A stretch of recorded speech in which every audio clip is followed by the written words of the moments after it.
வணக்கம் மக்களே, அனைவருக்கும் இனிய வணக்கம். இன்னைக்கு நம்ம இந்த வீடியோவில் எதை பற்றி பார்க்க போகிறோம் அப்படின்னு பார்த்தீங்கன்னா, டிஎன்எஸ்டிசி 2026 அடுத்த வந்திருக்க தகவல் என்ன அப்படின்றத பார்க்கலாம்.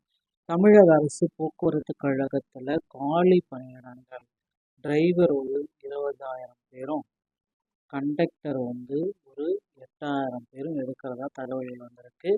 ஸோ டிசிசியோடைய 2025 நியமனத்தில் முறைகேடு அப்படின்னு சொல்லிட்டு இருக்காங்க. என்ன அப்படின்றத பார்க்கலாம். தமிழக அரசு போக்குவரத்தில் மகளிருக்கு உண்டான இந்த வெற்றி பயணம் திட்டம், இந்த இடைக்கால பட்ஜெட்டில் பார்த்தீங்கன்னா இந்த வெற்றி பயணம் திட்டத்துக்கு 75,000 கோடி ரூபாய் வரைக்கும் நிதி ஒதுக்கீடு பண்ணுறதா சொல்லியிருக்காங்க. என்ன அப்படின்றத பார்க்கலாம். ஸோ டிஎன்எஸ்டிசியில் இப்போ இருக்கிற டைமில் நீங்கள் எப்படி ஜாயின் பண்ண முடியும், டிரைவராக ஜாயின் பண்ணுறது எப்படி, கண்டக்டராக ஜாயின் பண்ணுறது எப்படி, இது எல்லாமே இந்த வீடியோவில் நம்ம பார்க்கலாம்.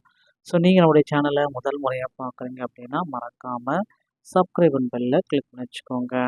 தமிழக அரசு போக்குவரத்து கழகங்களில் கடந்த 2025 3,274 பேர் எடுக்கிறதுக்கு உண்டான அப்பாயின்மெண்ட் ஆர்டர் வெளியிட்டாங்க.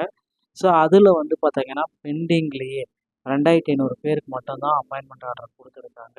ஸோ மீதி இருக்கிற ஒரு 850 பேருக்கு இன்னும் அப்பாயின்மெண்ட் ஆர்டர் அப்படின்றது வரல. ஸோ இவங்களுக்கு எல்லாத்துக்குமே எப்பொழுது இந்த அப்பாயின்மெண்ட் ஆர்டர் வரும் அப்படின்ற மாதிரி தான் கேள்விகள் கேட்டுகிட்டே இருக்காங்க மக்களும். ஸோ கேட்ட பிரகாரம் பார்த்தீங்கன்னா அப்பாயின்மெண்ட் ஆர்டர் விரைவில் வரும். போக்குவரத்து கழகத்துடைய புதிய பொறுப்பேற்றுள்ள பார்த்திபன் அவர்கள் விரைவில் அப்பாயின்மெண்ட் ஆர்டர் வழங்க இருக்காரு அப்படின்ற மாதிரி இது தகவல்கள் வந்திருக்கு. ஸோ நீங்கள் இப்போ போக்குவரத்து கழகங்களில் எதன் அடிப்படையில் விண்ணப்பிக்க முடியும்? ஸோ ஒருத்தர் பார்த்தீங்கன்னா டிரைவர் ஆகணும் சரி, இன்னொருத்தர் கண்டக்டர் ஆகணும் சரி, எப்படியெல்லாம் நீங்கள் விண்ணப்பிப்பது, இது ரொம்ப ரொம்ப ஒரு முக்கியமான ஒரு விஷயங்க. ஸோ நீங்கள் டிரைவராகவும் விண்ணப்பிக்கணும், கண்டக்டராகவும் விண்ணப்பிக்கணும் அப்படின்னா கண்டிப்பாக உங்ககிட்ட டிரைவிங் லைசன்ஸ் மற்றும் கண்டக்டர் லைசன்ஸ் இரண்டுமே இருக்க வேண்டிய சுச்சுவேஷன். ஓகேங்களா? ஸோ டிரைவிங் லைசன்ஸ் இல்லை, உங்கள்கிட்ட கண்டக்டர் லைசன்ஸும் இல்லை அப்படின்னா நீங்கள் என்ன பண்ணணும் அப்படின்னா உங்கள் அருகாமையில் இருக்கிற ஆர்டிஓ அலுவலகத்தை அணுகி டிரைவிங் லைசன்ஸ் மற்றும் கண்டக்டர் லைசன்ஸை எடுக்கிறதுக்கு உண்டான பதிவுகளை ஸ்டார்ட் பண்ணிக்கணும். ஸோ டிரைவிங் லைசன்ஸ் எளிதாக எடுத்துக்கொள்ளலாங்க. எல்எல்ஆர் போட்டுட்டு உடனடியாக உங்களால் டிரைவிங் லைசன்ஸ் எடுத்துக்க முடியும். கண்டக்டர் லைசன்ஸ் எடுக்கணும் அப்படின்னா நீங்கள் கண்டிப்பாக தமிழ்நாடு திறன் மேம்பாட்டு கழகம் மூலமாக ஃபர்ஸ்ட் எய்ட் சான்றிதழை வாங்கணும். அதன் பிறகு தான் அதை ஆர்டிஓ ஆஃபீஸில் காண்பித்து நீங்கள் டிரைவிங் லைசன்ஸ் பெற முயற்சிக்கலாம். இது கண்டக்டர் லைசன்ஸ் பெற முயற்சிக்கலாங்க. மேலும் பார்த்தீங்கன்னா இந்த லைசன்ஸ்கள் அனைத்துமே பார்த்தீங்கன்னா வேலிட்டியில் இருக்கும். அந்த வேலிட்டிக்குள்ளார ரினியூவலும் பண்ணிக்கோங்க.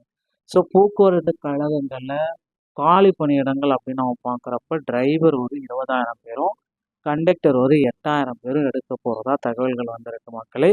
கண்டிப்பாக நீங்கள் போக்குவரத்து கழகங்களில் ஜாயின் பண்ணணும் அப்படின்னா இந்த விதிமுறைகளை கண்டிப்பாக நீங்கள் பூர்த்தி செஞ்சே ஆகணும். ஓகேங்களா? ஸோ கண்டிப்பாக போக்குவரத்து கழகத்தில் டிரைவிங் லைசன்ஸ், கண்டக்டர் லைசன்ஸை ரெடியாக எடுத்து வச்சுக்கோங்க. 2026 நோட்டிஃபிகேஷன் வந்த உடனே விண்ணப்பிக்க தயாராகி கொள்ளுங்கள்.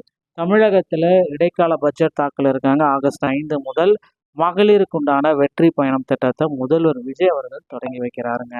ஸோ மகளிருக்கு உண்டான இந்த வெற்றி பயணம் திட்டம் முதல்வர் விஜய் அவர்களால் இன்னும் ஒரு சில தினங்களில் தொடங்கி வைக்க ரெடியாக இருக்குது. ஸோ இப்போ நீங்கள் பயன்பெற தயாராகுங்கள். போக்குவரத்து கழகத்தில் 2025 டிசிசியில் நிறைய முறைகேடு அப்படின்னு சொல்லியிருக்காங்க. அப்படி எல்லாம் முறைகேடுகள் கண்டறியப்பட்டால் அந்த நியமனங்கள் முழுமையாக ரத்து செய்வதற்கும் நிறைய வாய்ப்புகள் இருக்குது.